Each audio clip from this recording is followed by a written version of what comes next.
Tai laba diena. Šios dienos tinklalaidės tema yra mitybos įpročių ir fizinio aktyvumo įtaka pacientams sergantiems lėtinė inkstų liga. Labai noriu padėkoti jaunųjų nefrologų platformai už šios tinklalaidės temos iniciatyvą. Ir labai džiaugiuosi, kad šitame pašnekesyje dalyvaus tie žmonės, kurie šiuo metu labiausiai domisi būtent mitybos ir fizinio aktyvumo klausimais sergantiesiems lėtinė inkstų liga. Tai noriu pristatyti mokslų daktarę iš Vilniaus universiteto ir gydytoją praktikę, gydytoją nefrologę Dianą Sukackienę. Sveiki. Labą dieną. Ir taip pat dietologę, praktikę, dirbančią Antakalnio poliklinikoje, betarpiškai bendradarbiaujančią su pacientais ir autorę labai tarp pacientų populiarios ir labai pacientam priimtinai parašytos knygos Mitybos žinynas skirtas sergantiems lėtinė inkstų liga. Labą dieną.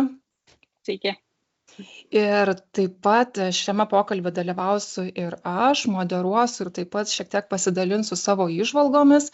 Tai esu doktorantė iš Lietuvos sveikatos mokslų universiteto, taip pat gydytoja praktikė, nefrologė ir dirbu Kauno klinikose.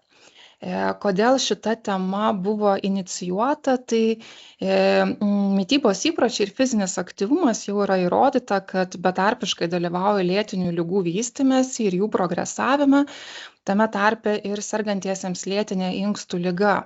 Na, o paskutinius dešimtmečius besikeičianti socioeko kultūrinė visuomenė rodo mum, kad keičiasi šimtmečius galiojanti tvarka, tai yra šviežias maistas, namuose gamintas maistas, sezoninė virtuvė ir vis daugiau atsiranda perdirbto maisto, greitai paruošiamo maisto.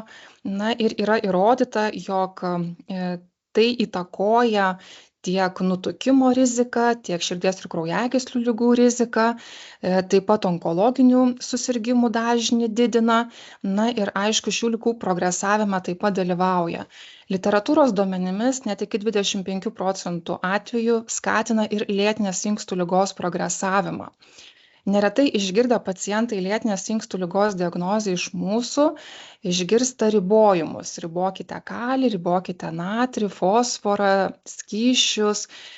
Prie vienų stadijų ribokime baltymus, prie kitų jau vartokime gausiai. Daug ribojimų ir ne visą laiką išgirsta iš mūsų, ką mes siūlome, ko siūlome pakeisti, ką mes siūlome kaip alternatyvą. Ir dalis pacientų, uoliųjų pacientų labai stengiasi, laikosi ir kartais mes matome tokio ir badavimo šiek tiek. Na, o kita dalis pacientų, kurie neranda tos išeities, tiesiog nebesilaiko tų mūsų rekomendacijų. Tai iš principo svarbiausia yra, ką mes siūlome kaip alternatyvas. Ir kad nebegirdėtume to klausimo iš pacientų, kad nebėra ką valgyti ir jie nebežino, kaip gyventi. Na ir kita labai svarbi tema yra fizinis aktyvumas. Ir Pasaulio sveikatos organizacijos rekomendacijos yra 300 minučių per savaitę lengvų aerobinių pratimų, tai yra pasivaikščiojimas su šuniuku, galbūt prasibėgimas parke, galbūt greitesnis ėjimas priklausomai nuo žmogaus gebėjimų, arba tai gali būti 150 minučių labai aktyvių jėgos ištvermės pratimų per savaitę. Priklausomai irgi nuo paciento gebėjimų, bet tai yra bendrosios rekomendacijos, kurios yra skirtos visiems pacientam, ir sergantiem ir nesergantiem, tai yra ir mums sveikiesiems. Tai vat, o mūsų pacientų grupė ypatingai yra trapi, turinti multimorbidiškumą ir neretai judėjimo aparato patologijas. Na ir ta pati lėtinė inkstų liga su iš to išplaukiančiomis problemomis kaip mažakraujystės ir visa kita, bei lėtiniai dializuojami pacientai jaučiantis tą silpnumą po dializių, na jiem ypatingai sumažėja tas fizinis aktyvumas, jie tampa labai sėslus, na o fizinio aktyvumo sumažėjimas iš esmės įtakoja taip pat lėtinių ligų vystymasi, tame tarpe ir lėtinės inkstų ligos. Tai va, tai šios tinklalaidės tikslas ir yra apžvelgti tos visus mitybos įpročius, tą fizinį aktyvumą ir pateikti rekomendacijas. Tai gal tada pradėkime nuo elektrolitų ir gal pirmiausia pakalbėkime šiek tiek apie natrį, kurį mes ypatingai siūlome savo pacientams riboti. Na ir žinome, kad Lietuvoje buvo atliktos studijos ir vidutiniškai Lietuvoje tai tikrai dvigubai viršijam suvartojamos druskos kiekį, natrį būtent, tai 10 gramų vidutiniškai per 24 valandas, kas yra dvigubai daugiau negu kad yra rekomenduojama, kai tuo tarpu mūsų pacientų populiacijoje sakome, kad mažiau kaip 3 gramai turėtų būti. Tai kaip rekomenduotumėte riboti tą natrio kiekį pacientų dietoje? Kokios būna jūsų rekomendacijos? Aš gal trumpai papasakosiu apie atliktą natrio tyrimą. Tai mes atlikome didelį tyrimą, kurį jūs citavote. Tai profesorius Marius Miklinas vadovavo šiam tyrimui ir mūsų rezultatai parodė, kad daugiausiai druskos suvartoja vyrai.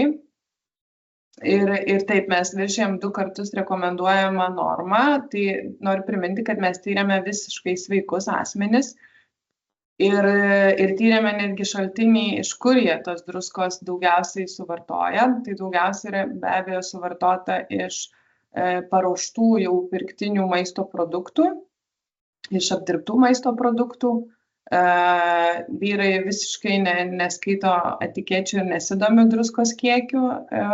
Moteris siekia truputį mažinti druskos kiekį, bet taip pat labai daug kas yra, kad sūdosi maistą net neragaudami jo, iš karto, pavyzdžiui, ant stalų padėtos druskinės, pipirinės, tai pasisūdo net neparagavę. Iš prieskonių pirktinių, tų ar nesultinių kubelių yra labai daug druskos ir taip toliau. Kalbant apie mūsų pacientus, tai reikėtų nepamiršti, kad ta pati soda, kurią mes rekomenduojame acidozės gerinimui, turi irgi nemažai natrio. Taip pat reikėtų atsižvelgti ir į hemodializės parametrus, ar ne, kur mes irgi galime koreguoti natrį. Edita, dar jūs gal pasakysit kažką. Aš gal dar noriu šiek tiek papildyti dėl rekomendacijų, nes mitybos rekomendacijos apskritai yra toks dalykas, kuris labai stipriai kinta. Prieš 5 metus vienaip, prieš 4 kitaip, dabar dar kitaip. Tai pačiose naujausiose rekomendacijose vis dėlto sakoma, kad reikėtų neviršyti 2 gramų natrio, sergantiem lėtinė inkstų liga. Ir jeigu mes natrį paverčiam į druską, į natrio chloridą, tai būtų beveik 5 gramai.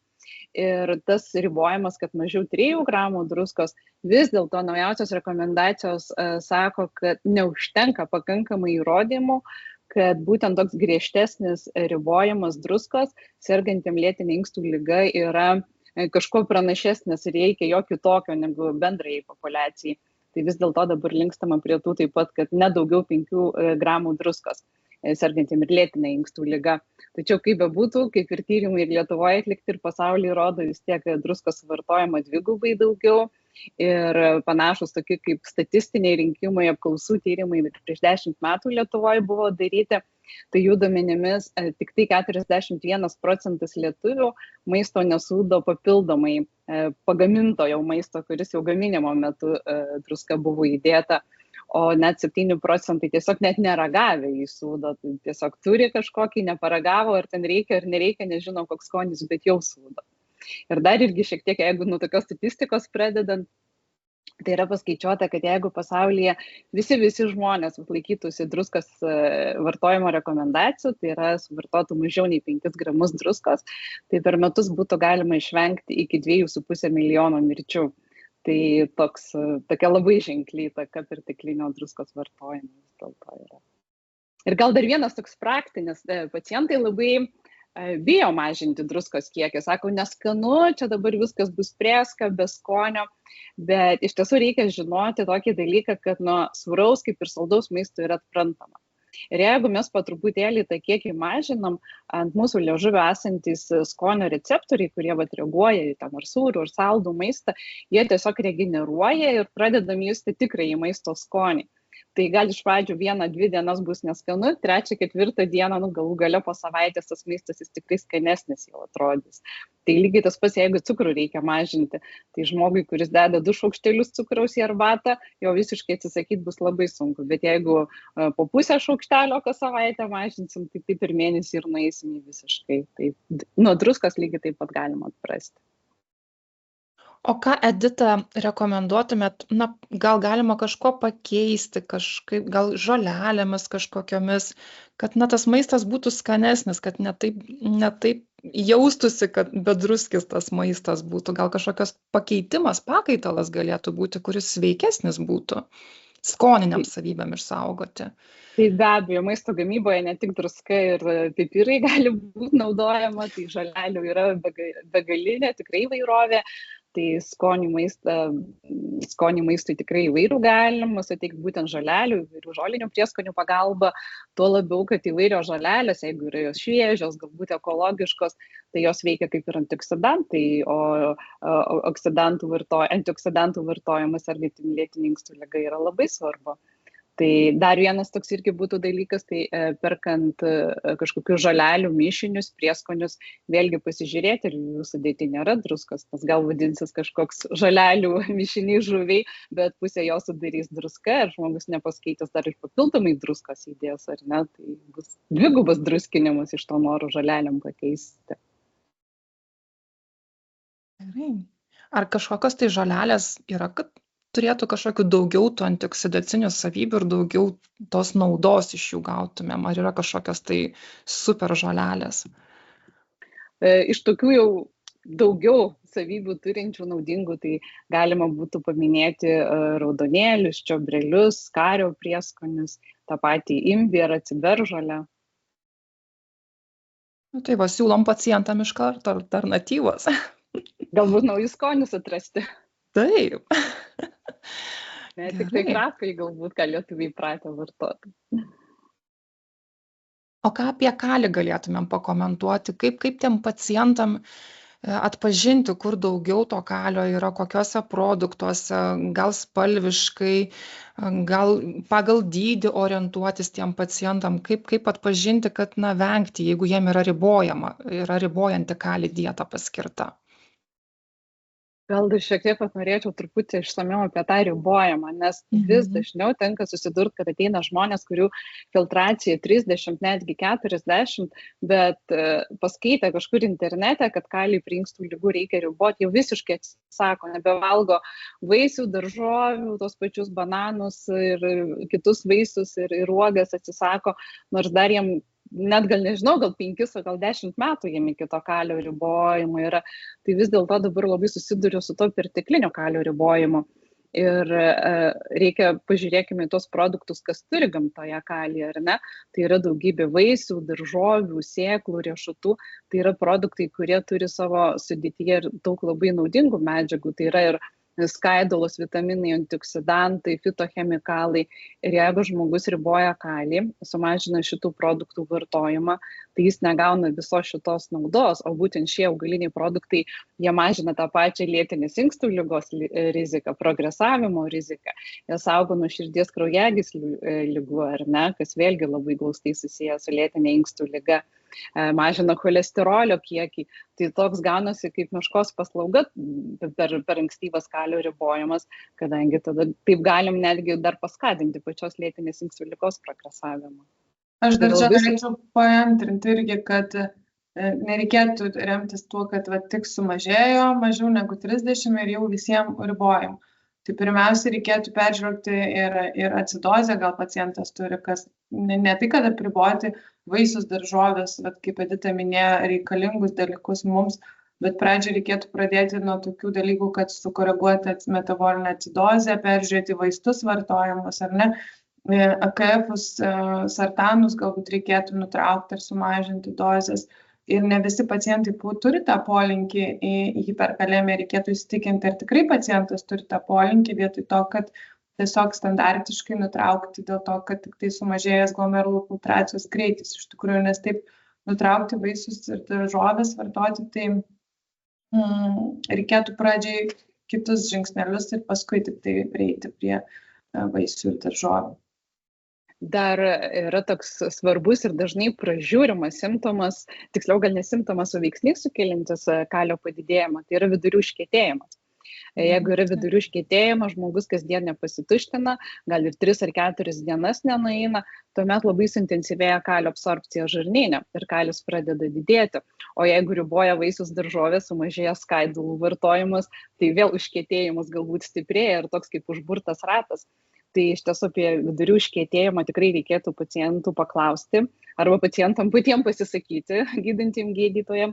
Ir jeigu yra šita problema, tai ją būtinai spręsti, nes galbūt kartais užteks vien tai, kad išspręsti kalio padidėjimo problemą. Lygiai taip pat ir sorbistaritas neveikia, kai vidurių užkietėjimas yra, kai pacientas nesituština reguliariai. Ir sorbistaritas net neturėtų būti skiriamas, žinai, kai vidurių užkietėjimas yra, nes tiesiog jis nebeveikia. Tai labai svarbi žinutė, iš tikrųjų, ta prasme, ne visiems yra ribojamas kalis ir būtinai aptarti su gydančiu daktaru, ar jam tikrai reikia riboti tą kalį iš tikrųjų. Ir man labai patinka ta minčių eiga, iš tikrųjų, kad mes turime išsaugoti mūsų žarnyno mikrobiotą, nes disbiozė iš tikrųjų sukelia lėtinės inkstų ligos progresavimą, jeigu mes labai stipriai ribosime būtent vaisių ir daržovių suvartojimą. O jeigu visgi pacientas iš tikrųjų turi polinkį tą lėtinę hiperkalemiją ir nutraukti ir tie medikamentai, kurie sąlygoja, nėra to vidurių užkietėjimo, ką jūs jam rekomenduotumėte iš tikrųjų, kaip elgtis su tais vaisiais ir daržovėm ir aišku iš tos perspektyvos, kad mes ir tos žarnyno disbiozės iš tikrųjų bijome, kaip jam reikėtų elgtis, ar kažkaip specialiai gal paruošti tas daržovės, kažkaip gal kitaip jas įtraukti tą savo mitybos racioną, ar visgi nutraukti jas, kaip rekomenduotumėte, jeigu tikrai yra lėtinė hiperkalemija ir visos galimos priežastys jau buvo eliminuotos. Kai kalbam apie hiperkalemiją, dažniausiai minima vaisiai, daržovės, sėklos, riešutai, bet iš tiesų ir gyvūninės kilmės produktai, ta pati mėsa, žuvis, pieno produktai turi nemažai kalio. Ir kartais žmogus gali labai sumažinti, apriboti augalinį maistą, bet įtraukti labai daug gyvūninio, ir vis tiek tas kalis nemažės. Nes jeigu tai pažiūrėti į lenteles, tai stiklinė pieno turi ne ką mažiau kalio negu bananas, tai yra ir tokie dar kartais nesusipratimai. Tai pirmiausia vis tiek, jeigu kalbėt apie dietologo konsultacijas, mes jas turim pakankamai ilgas ir viena mūsų iš užduočių tokia išsiaiškinti žmogaus tus įpročius, kaip jis gamina maistą, ką valgo, ne tai, kad numes kažkokias rekomendacijas, tu nevalgyk tam bananų riešutus, gal ir šiaip nevalgo niekad, gal čia visai kitos priežastys yra, gal labai kažkokius perdirbto maistą valgo, kur galbūt daug maisto priedų pridėta kalio turinčio.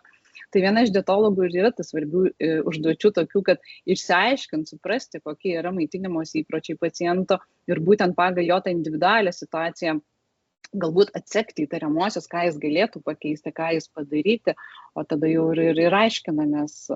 Tai vienas svarbiausių dalykų vis tiek ir užduočių, kaip mūsų gydytojų dietologų, tai žmogų išmokti identifikuoti tos šaltinius, kur yra to kalio. Vienas dalykas, kad jisai suprastų, tai tam aišku pasitarnauja ir įvairios lentelės su kiekiais, su porcijų dydžiais galim duoti.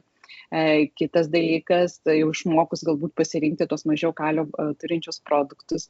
Tai yra ir maisto gaminimo, maisto ruošimo būdų, kurių dėka mes galim sumažinti kalio kiekį galutiniam produkte. Ir tai yra labai ženkliai, netgi dvigubai. Tai kalis yra vandenyje tirpus mikroelementas. Tai jeigu mes, pavyzdžiui, bulves, kurių dažnai draudžiam sergantiem lėtinė inkstų liga ir esant hiperkalemijai, tai mes galim jas mirkyti. Tik vėl žmonės kartais žino mirkimą, bet nežino iki galo, kaip daryti. Ir tiesiog paima, bulves nuskuta, užpila šiek tiek vandens, kad ten vos semia, palaiko porą valandų ir gamina. Tai čia toks būdas nėra geras, nes yra aiški schema, kaip turi būti vykdomas tas mirkinimas. Tai bulves reikia nuskusti iš vakaro, supjaustyti maždaug 2 cm dydžio gabaliukais, užpilti kambario temperatūros arba netgi šilto vandenio, o ne šalto vandeniu, kadangi šiltam vandenį geriau kalis tirpsta nei šaltam. Ir tas vandens kiekis turi būti kuo didesnis, tai aš visada pacientams sakau, kad paimkit savo didžiausią puodą, kokį namie turite ir jį būtinai pilną vandens pripilkit, nes tada taip kalio daugiau ištirps ir bus pašalinama. Ryte būtina tą vandenį nupilti, užpilti nauju ir galbūt ten bus tipo pietų gaminamas maistas, tai per tą laiką gal dar 1 ar 2 kartus bus galima tą vandens pakeitimą daryti. Tai ir galutiniam produkte kalio liks maždaug tik tai apie pusę, negu buvo pradinėje bulvėje. Tai yra tų būdų tokių, kaip sumažinti. Tai reiškia, iš tikrųjų, neužsiakcentuoti perteklinį kalio ribojimą ir iš esmės pasiūlyti pacientam alternatyvas, iš tikrųjų, kaip galima net ir tą daržovę padaryti savo saugesnę, ne?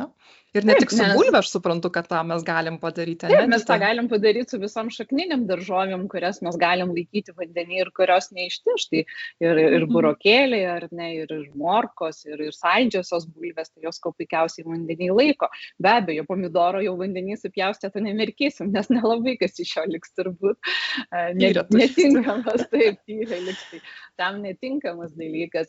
Ir kas labai svarbu, kad jeigu verdama sriuba ar ne, ar mes valgom paskui tą sriubą su bulvėm, tai mes tą skystį suvalgom su kaliu. Tai čia mes būtent kalbam apie tą nupylimą, kiek įmanoma daugiau kartų vandens, kad ištirpęs kalis nubėgtų, būtų pašalinamas.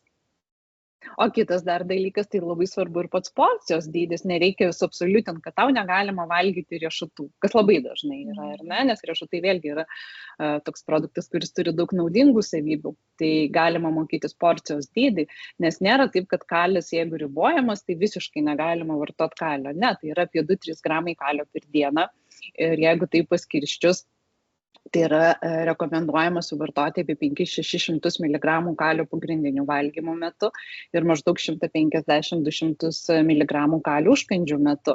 Tai jeigu mes pasirinkam tinkamą riešutų porciją, pavyzdžiui, paimkim kaip pavyzdį migdolus, toks labai skanus riešutas, ar ne, tai 12 migdolų riešutų, tai visai nemažai, saujelė, apie 15 gramų sveria toks kiekis, turės 125 mg kalio. Tai jis visiškai atitinka porciją kalio, kokia gali būti užkandžio metu. Tai ne visada būtina atsisakyti, kartais tiesiog svarbu išmokti būtent porcijų dydį. Nes vėl, jeigu mes žiūrim tik į 100 gramų, kiek kažkokio produkto 100 gramų yra kalio, tai ir pacientą mėgsta tą pavyzdį lentelėse parodyti, tai kaip vienas iš daugiausiai kalio turinčių produktų yra lentelėse krapai, nes turi beveik gramą kalio 100 gramų produkto. Tai tokia gan juokinga situacija, nes, sakykime, džiovinti krapai visi matė, kiek sveria pakelis, ar ne, tai 100 gramų suvartoti ne vieną pakelį reiktų supilti į kažkokį produktą, tai akivaizdu, kad tai nėra logikos, kad iš tiesų, jeigu gamina maistą, tai mes tų krapų džiovintų imam ten keletą gramų žiupsnelį, tai visiškai neturės kažkokios ženklios įtakos kalio kiekį. Dar kartais pacientam kyla klausimas dėl riešutų. Ar riešutų mirkymas vandenyje, ką jūs apie tai galvojate? Riešutų mirkymas vandenyje vienas dalykas, jisai palengvina virškinimą, nes aktyvuojasi tam tikri augaliniai fermentai ir jeigu mes maždaug per naktį 6-8 valandas pamirkom riešutus, tai tie tiesiog lengviau virškinami. Dėl pačio kalio išėjimo, kadangi riešutą dengia, ar ne, tokia kaip luobelė, odelė, galim pasakyti, tai kalio tiek daug nepasišalina, kaip kad iš bulvės, tai toks didelis kiekis jisai neištirps, neišės, nes tiesiog ta pati odelė saugo nuo išėjimo. Nes mes ir bulvę, ar ne, mirkinam nebe su lupena, bet mes nulupam jas. Tai deja, bet iš riešutų mirkymas labai efektyviai nepadės pašalinti kalio.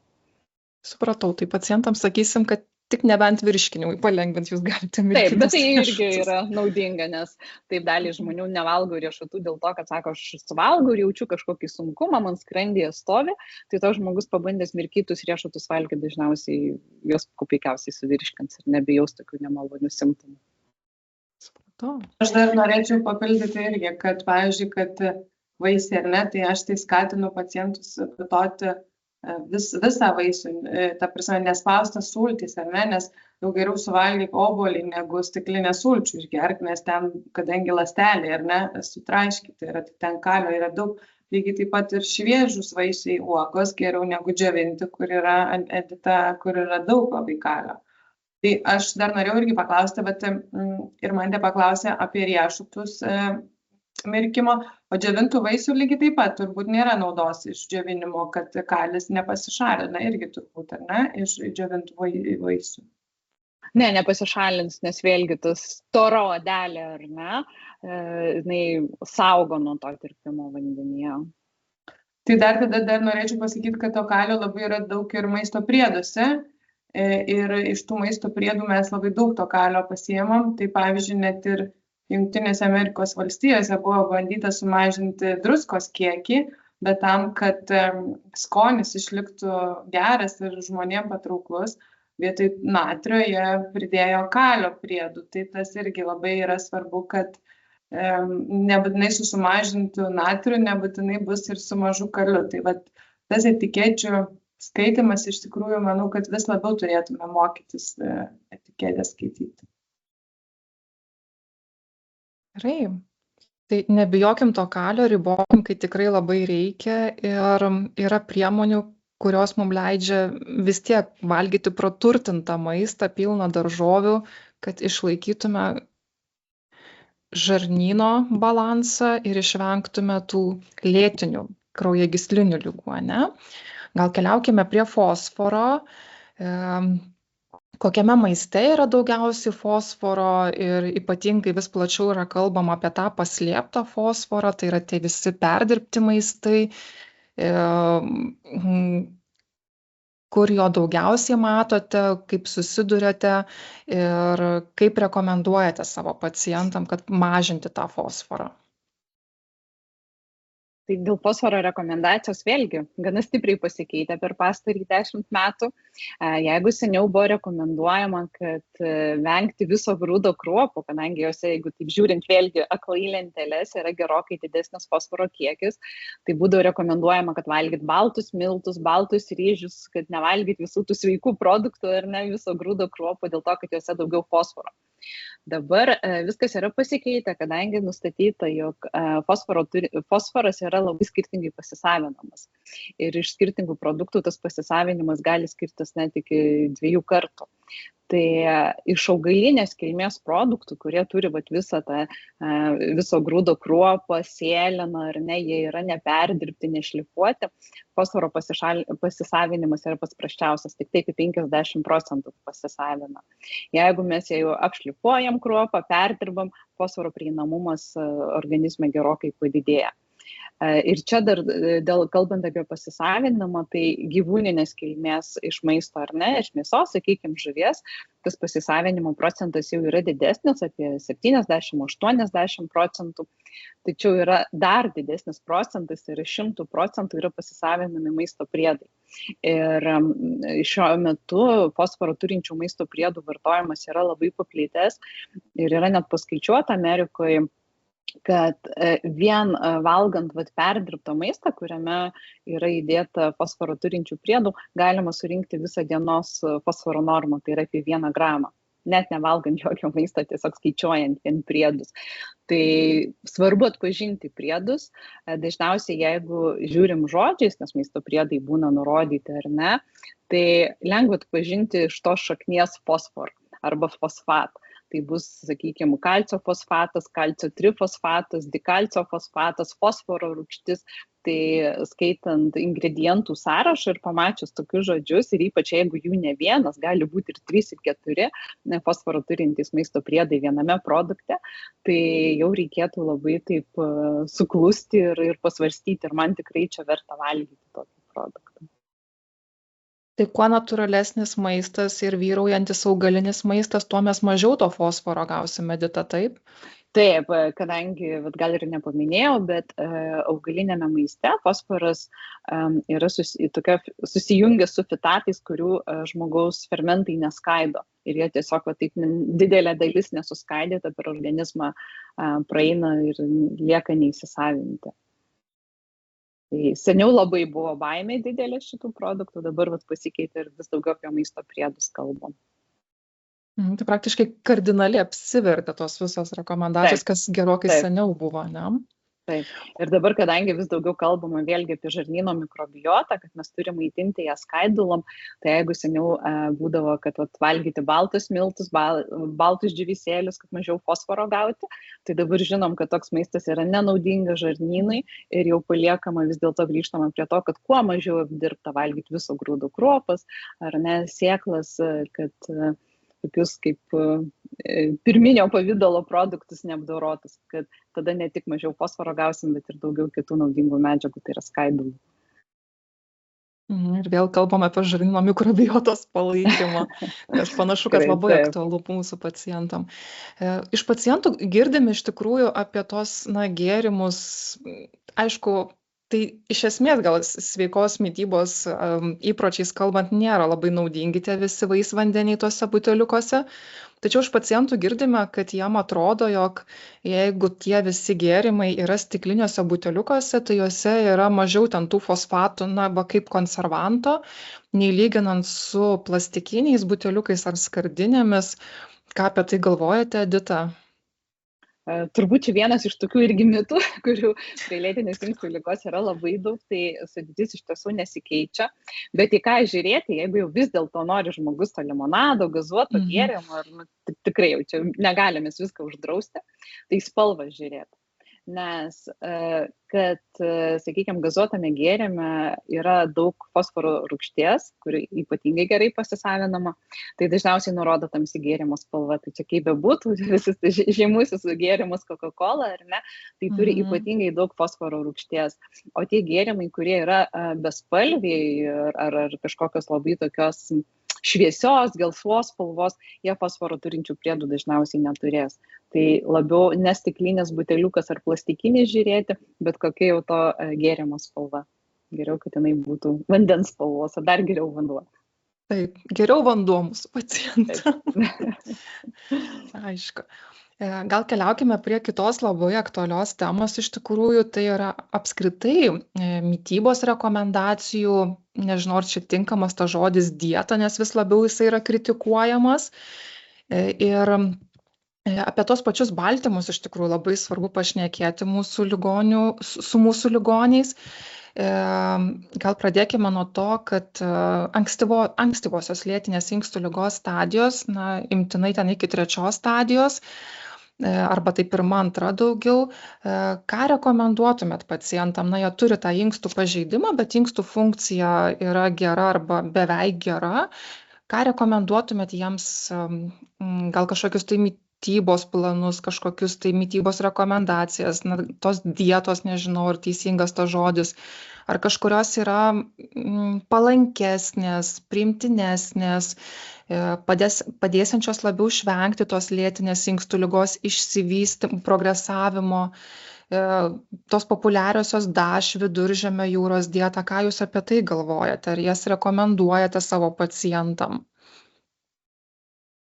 Tai kol filtracija yra daugiau negu 60, tai specifinių tokių būtent lėtiniai inkstų ligai mitybos rekomendacijų nėra. Tada būtent ir yra rekomenduojama tiesiog sveikatai palankios mitybos modeliai. Tai būtent minėtos ar viduržemio jūros dieta, ar DASH dieta, tai ir atitinka, bet jas visas vienija tai, kad tokiam racione yra labai daug augalinio maisto. Vyrauja daržovės, vaisiai, viso grūdų kruopos, sėklos, o gyvūninės kilmės produktai, sakykime, mėsa, žuvis, ar ne, jie yra tikrai daug mažesniais kiekiais, ribotais kiekiais. Jų tikrai nereikia atsisakyti, bet tai neturi būti pagrindinis maisto produktas. Tai tokia mityba tikrai ir tinkamiausia yra tokiai pacientų grupiai. Bet vėlgi mes savo konsultacijų metu pamatę tokį pacientą, tai pirmiausia aptariam, kokie jo įpročiai. Gal ir šiaip jie visai geri dabar ir nereikia nieko keisti, bet gal yra visiškai priešingai. Gal žmogus labai mėgsta mėsą, kepsnius ir gal kas antrą dieną valgo jautienos kepsnį, ar ne? Tai be abejo, kad rekomenduosim daugiau augalinį maistą, daugiau galbūt baltymus rinktis kaip pupelis, lęšiai, vinžirniai, sojos produktai, yra ir kitų. Tai tokia mityba, jinai būtų rekomenduojama. Tai jeigu teisingai suprantu, Edita, mes baltymų neribojame, tačiau žiūrime, kad baltymai būtų augalinės kilmės pirmenybė ir mėsos mes nerekomenduojam kiekvieną dieną valgyti, jeigu aš teisingai supratau jūs, Edita. Taip, tikrai taip. Ir mėsos, tai vėlgi tai nėra specifiniai lėtiniai inkstų ligai rekomendacija. Net ir sveikos mitybos, sveikatai palankios mitybos rekomendacijos tikrai sako, kad mėsa neturėtų būti kasdieninės valgymas. Ir visi žmonės iš tiesų bent jau vieną dieną per savaitę turėtų tokį rinktis labiau augalinės kilmės maistą. Na, tai lygiai taip ir sergantieji šiomis pirmomis lėtinės inkstų ligos stadijomis. O kokia mėsa būtų labiausiai nepalanki mūsų sveikatai, nes mes turim raudonąją, baltąją mėsą, kas labiausiai nepalanku būtų neturintiem tos lėtinės inkstų ligos arba labai tas ankstyvas stadijas? Kokią mėsą rekomenduotumėt? Tai gal pirmiausia, tai kurios nerekomenduotume, ir ne? Gerai, nerekomenduotume. Tai aišku, tai yra, kuri kuo stipriau perdirbta. Tai rūkyta, sūdyta, vytinta, nes vienas iš esminių faktorių, tai joje bus labai daug druskos. Būtent vytinti ar nerūkyti gaminiai, jie turi didelius kiekius druskos ir suvalgę atrodo labai nedaug, galim surinkti laisvai 2 dienos normą porciją druskos vien tik tai iš vieno valgymo, gal net užkandžio tokio. O rekomenduojama tai be abejo daugiau balta mėsa, tai būtų vištiena, taip pat žuvis, pieno produktai, kiaušiniai.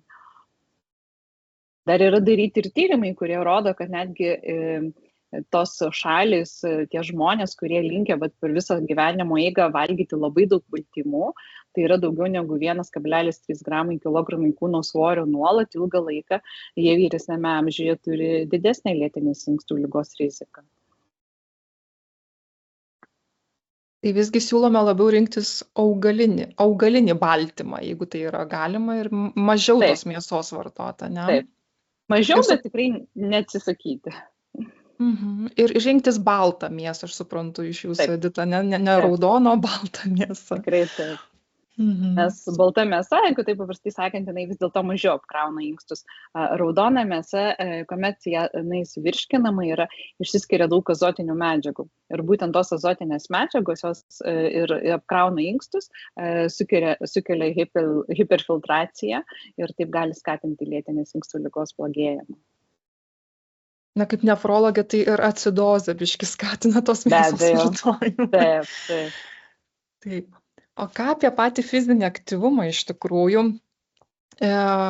Kokios jūsų patirtis, kokie jūsų įžvalgos, gal skaitant mokslinę literatūrą, gal pačių patirtis dėl fizinio aktyvumo, kiek jisai turi įtakos lėtinės inkstų ligos progresavimui? Ar tai yra pagrįsta, kokios jūsų nuomonės apie fizinį aktyvumą tose ankstyvose stadijose arba esant gerai inkstų funkcijai? Tai fizinis aktyvumas, jisai turbūt visom stadijom yra gerai, tiek dializuojamim ir sveikiem tame tarpe.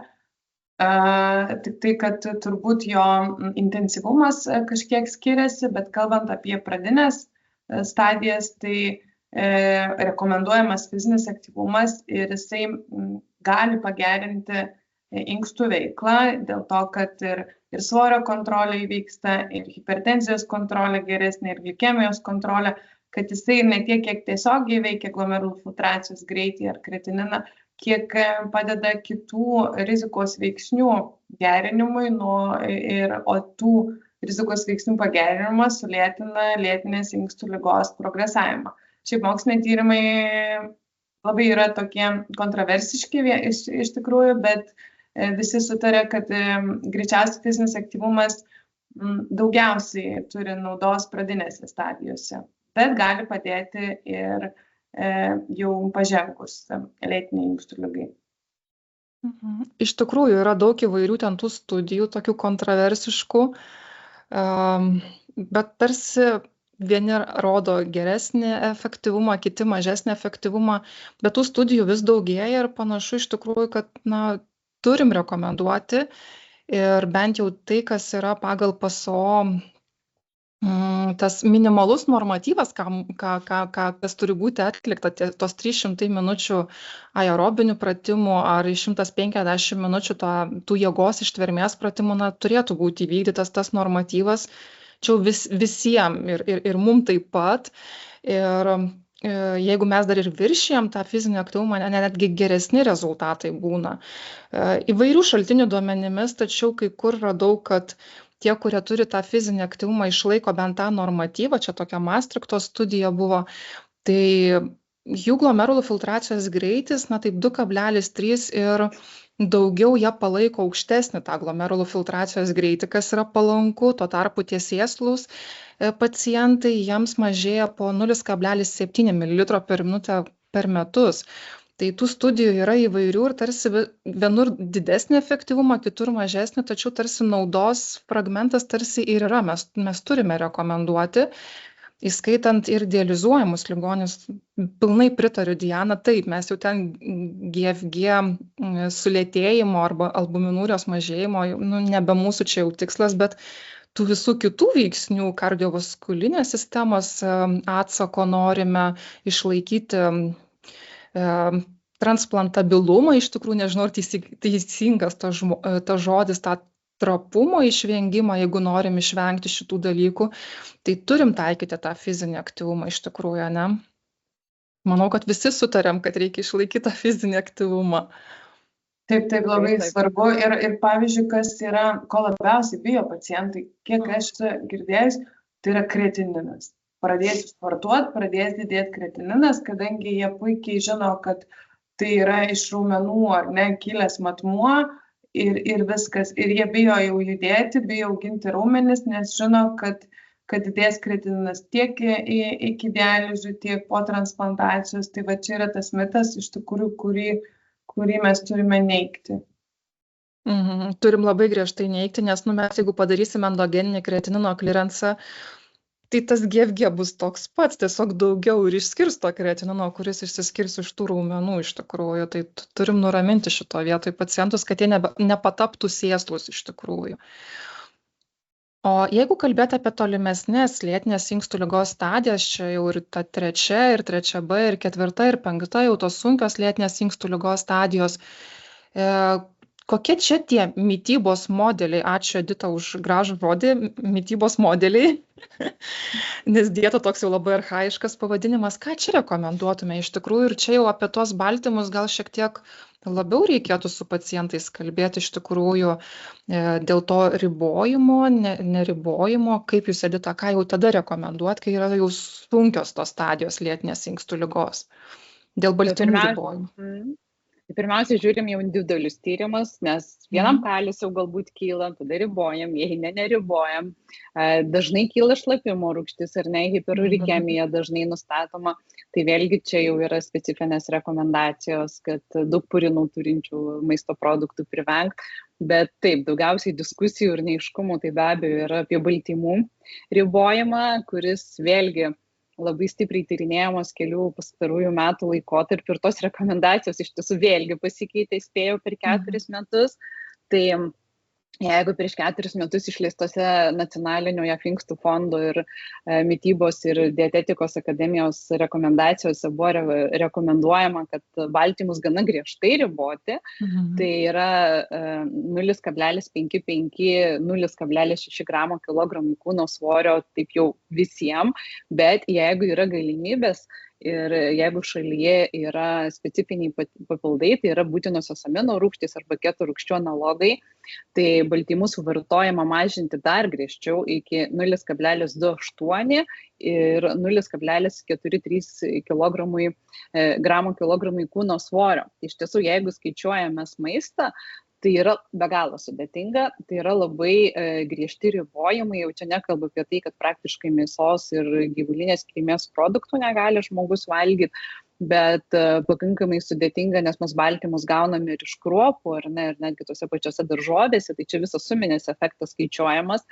tai tikrai yra ganėtinai sudėtinga ir pacientus vargina.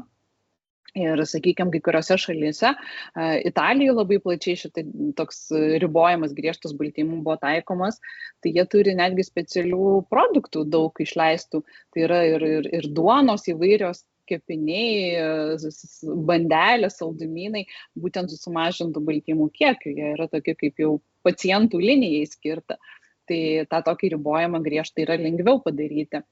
Tai reikia labai atsirinkti, jeigu mes šitos darom, tokius griežtus, tai, kaip minėjau, Lietuvoje mes kaip ir neturim tų specifinių keto rūgščių papildų, negalim daryti, bet šiai dienai vis dėlto rekomendacijos 24 metų išleistos vis labiau linksta, kad neriboti taip griežtai, o didžiai dalį iki 3 stadijos, turime 3–5, tai palikti 0,6–0,8 gramai kilogramai kūno svorio baltymų. Bet vėl turim labai įsivertinti paciento būklę. Mes negalim baltymų net ir kitų pačių 0,6, 0,8 riboti, jeigu jis yra kažkokios nestabilios būklės pacientas, jeigu jis galbūt šiuo metu yra stacionare ir po operacijos ar ruošiamas kažkokiai operacijai, ir ne, kuomet yra gydymo procesai ir baltymų poreikis ženkliai didėja.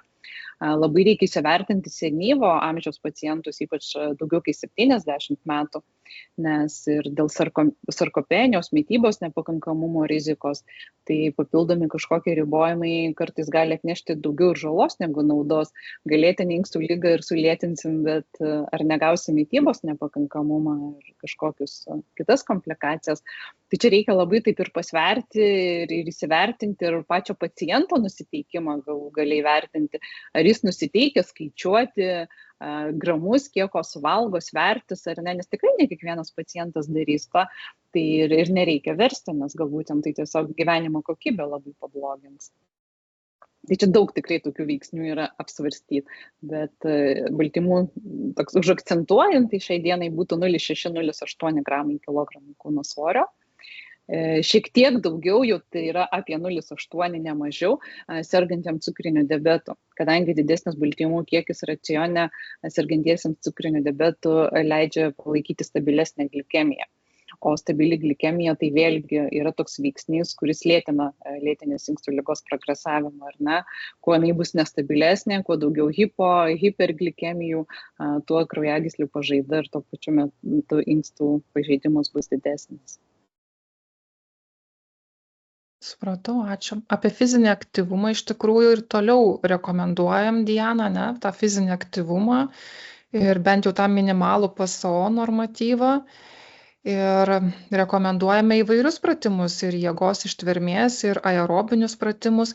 Gal esi kažkur įskaičius, gal kažkurie yra naudingesni, ar aerobiniai, ar jėgos ištvermės pratimai. Kaip tu pati rekomenduoji savo pacientam? Labai daug irgi apie tai kalba ir irgi nesutarė, kiekvienas turbūt specialistas turi savo asmeninę nuomonę.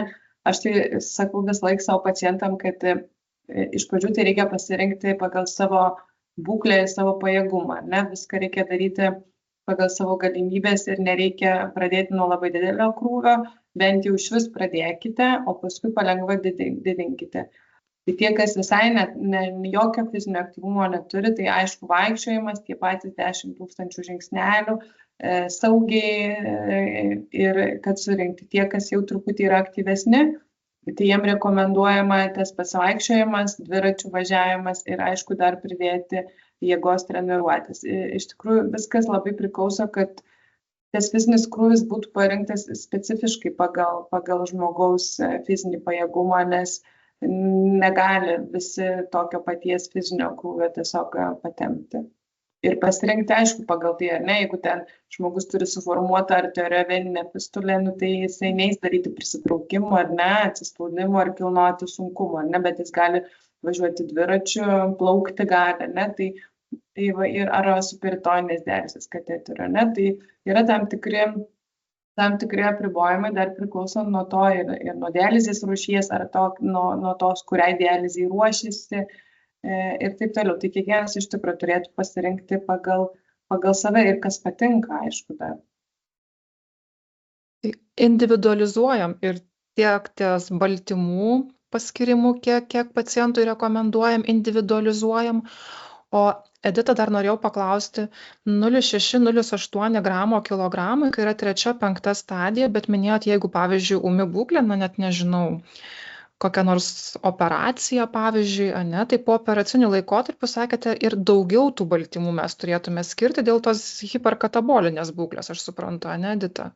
Taip, tai galėtų būti ir maždaug 1,2 gramai kilogramų kūno svorio baltymų tokiu atveju. Jeigu jau skaičiuojam, rekomenduojama vengti daugiau kaip 1,3. Vengti daugiau kaip. Taip, jau tokio griežtai vengti, bet apie 1,2 galima skirti. Ir dar yra tokių paskaičiavimų, sakykime, jeigu buvo palyginta, kad, sakykime, jeigu pradinė filtracija yra 40 ir jinai mažėja maždaug po 4 ml per metus, ar ne, tai lyginant žmonės, kurie suvartoja daugiau baltymų, tai yra 1,3 gramai kilogramų kūno svorio ir ta grupė žmonių, kurie maždaug apie 0,8, tai tas filtracijos greičio mažėjimas, jis skiriasi per vienetą.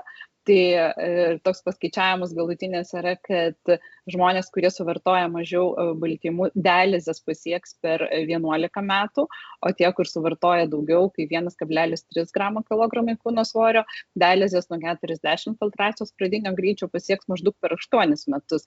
Tai vadinasi, net 3 metus papildomus galima taip sutaupyti, gauti juos be dializių pakeitus mitybą. Tai yra tikrai labai dideli skaičiai, ar ne, kad žmogui ir 3 metus dializuotis ar 3 metus be dializių būti. Ir tai nėra griežtas baltymų ribojimas, nes 1,3 lyginant su 0,8 tai tikrai nėra labai griežtas.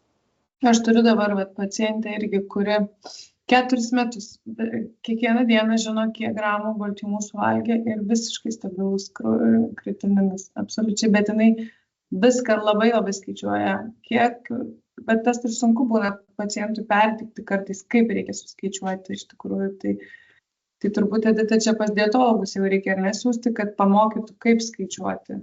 Taip, čia mokymo reikia ir tikrai dažniausiai vieno susitikimo neužtenka. Jeigu žmogus tikrai matau, kad motyvuotas, nori, tai mes turim ir kontrolinius vizitus, susitinkam gal pradžiai dažniau, paskui kas keletą mėnesių, bet tikrai tų klausimų labai pacientui kyla, tai tenka ne kartą susitikti, kad juos atsakyti ir aptarti ir išsiaiškinti visas smulkmenas. Tai čia žmogus turi būti taip jau tikrai nusiteikęs ilgą laiką skaičiuoti. Tikrai ne kiekvienam pacientui yra priimtinas šitas variantas. O jau pereinant į dializės, peritoninę ar hemodializę kardinaliai skiriasi suvartojamų baltymų kiekio rekomendacijos. Taip, Edita, kardinaliai skiriasi, jos gerokai didėja. Taip, dializių metu, kadangi jau tokia irgi hiperkatabolinė ar ne būklė, pats baltymas yra skaidomas ir pašalinamas ir dializės metu, ir dėl dažnų kraujo ėmimų ar ne, vėlgi prarandama yra ir galbūt infekcijos kažkokios išnaudoja. Tai baltymo rekomendacija keičiasi truputį, tai nuo 1 iki 1,3 gramų kilogramai kūno svorio. Tai tik tai gal irgi toks yra niuansas, jau dializuojamam pacientam dažnai didėja fosforas, ar ne, ir kartais jis būna didesnis, sako, tu ten kažką dietos nesilaikai ir bandyk griežčiau laikytis. Tačiau yra taip paskaičiuota, kad vis dėlto pagrindiniai fosforo šaltiniai gerai pasisavinami, ar ne, yra baltymai. Tai prasme, baltymas be fosforo negali būti. Ir jeigu mes skaičiuojam standartinį svorį, kas yra laikoma 70 kg, kiek reikėtų suvartoti, jeigu 1,2 gramai kilogramų kūno baltymo ir tokiam kiekyje baltymo esantį fosforą mes jau gauname gramą. Gramą su trupučiu. Tai visą dienos norma fosforo vien tik iš reikiamo baltymo kiekio, jau neskaitom, kad vis tiek žmogus dar vartos ar ne ir kruopas ir kitus produktus, kur irgi kažkiek fosforo bus. Tai va tas pasiekti fosforo rekomendacijas mažiau gramą iš tiesų yra labai sudėtinga. Ir moteriam, sakykime, gal dar būtų įmanoma, taip, nes jau natūraliai dažniausiai mažesnis galbūt svoris negu 70, bet žmogui, kuris sveria 70 kg ir daugiau, jau tiesiog matematiškai išlaikyti tą, kad negauti daugiau, kad surinkti ir pakankamą kiekį baltymų ir neviršyti fosforo kiekį, tiesiog pati matematika prasilengia šitai vietai. Na, bet mes ir dializuojam ligoniam ir aukštesnės fosforo vertės, leidžiam ir toleruojam iš tikrųjų. Na ir su tais fosforo surišėjais truputėlį žaidžiam, bet vis tiek aš manau, kad pirmenybė yra išlaikyti baltymo suvartojimą dėl tos hiperkatabolinės būklės. Gal čia labiau svarbu yra baltymas, nei kad mes labai ten stipriai tą fosforą ribosim. Iš tikrųjų, šitą situaciją. Bet iš esmės mes vis tiek turėtume rekomenduoti tą ir daržovingą tą maistą mūsų ligonėm, jeigu kalbėti apie tą pačią mikrobiotos įvairiapusiškumo išlaikymą, ne, tai vis tiek turėtume šitoj grandyje irgi pasistengti išlaikyti skaidulų tą suvartojimą. Kokia jūsų nuomonė, Edita? Taip, šito negalim pamiršti ir savo tų mažųjų gyventojų, kurių žarnyne pas mus gyvena tikrai labai daug. Vėlgi apie juos jau kalbama keletą metų, turiuomenė apie mikrobiotą ir jos ryšį su vairiom lygom. Ir pastaruosius maždaug 6 metus labai daug atsirado tyrimų apie lėtinės inkstų lygos ir mikrobiotos ryšį. Tai čia vėlgi yra toks abipusis. Mityba, ypač tokie kai ribojimai, pertekliniai ribojimai, pati mityba keičia žarnyno mikrobiotą. Ir jos gaunasi tokia sudėtis, kad palankios sąlygos, sakykime, daugintis tam tikrom bakterijom, kurios pačios produkuoja ureminius toksinus, tai yra ten indoksilsulfatas, trimetilamienoksidas, ar ne. Vėlgi, jeigu daug gyvulinio baltymo dietoje, mityboje, tai vėlgi tos bakterijos dauginasi, kurios ureminius toksinus išskiria. Tai labai toks stiprus abipusis ryšys. Pati uremija, jinai keičia bakterijų veiklą. Ir šlapalas, kai jojo ar ne daug jau susidaro, jisai žarnyne yra konvertuojamas į tokią medžiagą amonio hidroksidą, kuris keičia patį žarnų spindžio pH. Tuomet susidaro nepalankios sąlygos daugintis bakterijom, kurios gamina trumpos grandinės riebalų rūgštis. Dėl to yra pažeidžiama žarnų toks kaip vientisumas, didėja žarnų pralaidumas, labai padidėja uždegiminių citokinų gamyba, kas sukelia lėtinį uždegimą, kas skatina acidozę, ar ne, toks vėl atgalinis tas ryšys. Užburtas ratas. Taip, ir tie patys citokinai netgi inkstų fibrozę sukelia. Tai vėl viskas va taip ratu iš to žarnyno apsisuka ir atgal į inkstus grįžta. Tai jeigu vis dėlto dėl kažkokio priežasčių žmogus tikrai riboja labai tą augalinį maistą, nes gali būti ir kitų, gali būti žarnyno ligų, dėl kurių negali vartoti. Čia irgi gali ir kartu kelios ligos eiti. Tai tokiu atveju galim skirti ir skaidulų kažkokius papildus, nes taip mes ir galbūt nuo užkietėjimo apsaugosim, ar ne, tai ir tą mikrobiotą pamaitinsim. Tai yra ir tokių būdų, jeigu sunku su maistu, tai galim ir su papildais skaidulų šiek tiek pagerinti tą situaciją. Jei teisingai, Edita, suprantu, tai vis tiek pirmenybė tiem baltymam, kad ir tam dideliam kiekiui, kad vis tiek vyrautų augalinės kilmės tas baltymas, ne, Edita? Taip. Ir šitoje pacientų grupėje su dializės poreikiu, taip? Taip, čia jau bus aišku sunkiau, vis tiek jau didesnį procentą, galbūt jeigu reikės kalį riboti, jau didesnį procentą sudarys galbūt ir gyvulinės baltymas, bet vis tiek nepamiršti to augalinio baltymo. Nors seniau, ar ne, kaip sakiau, rekomendacijos keitėsi, kai tik būdavo pirmenybė, kad būtent aukštos biologinės vertės, tai yra gyvulinės kilmės baltymai, nes buvo manoma, kad iš augalinės kilmės bus labai sunku surinkti ir gal net ir neįmanoma to reikiamo kiekio didesnio. Bet tikrai įmanoma jį surinkti, tai vis dėlto visko turėtų būti ir gyvūninės kilmės, ir augalinės kilmės. Nors, nežinau, man teko pacientų matyti, kurie yra vegetarai, visiškai nevalgo mėsos, dializuojami ir labai puikiai ir kalį, ir kitus tyrimus balansavo. Nežinau, gal dar Diana tokių turi daugiau praktikui kažkam. Atveju. Esu susidūrus, tiesiog pritariu, kad visko puikiai susirenka ir be mėsos. Ir palaiko gerą kiekį ir baltymo, ir kalio. Ir visiškai be mėsos. Aišku, mes čia nepropaguojam vegetariško ar veganiškos, mitybos, bet užsiakcentuojam, kad vis tiek pirmenybė yra tam įvairiapusiškam maistui ir pirmenybė visgi į augalinį baltymą iš tikrųjų, ne? Taip, šiuo metu tokia tendencija vyrauja. O kaip, Diana, jūsų patirtis dėl paties fizinio aktyvumo, jau kai yra ta lėtinė dializė, iš tikrųjų, peritoninė dializė, tai pacientai yra savo namų aplinkoje, jie kiek atlieka to fizinio aktyvumo, bet kaip su hemodializė, kai jie 3 kartus per savaitę dializuojasi, kokios yra jūsų patirtis su fiziniu aktyvumu, kaip jūs užtikrina tą fizinį aktyvumą, ką jūs rekomenduojate?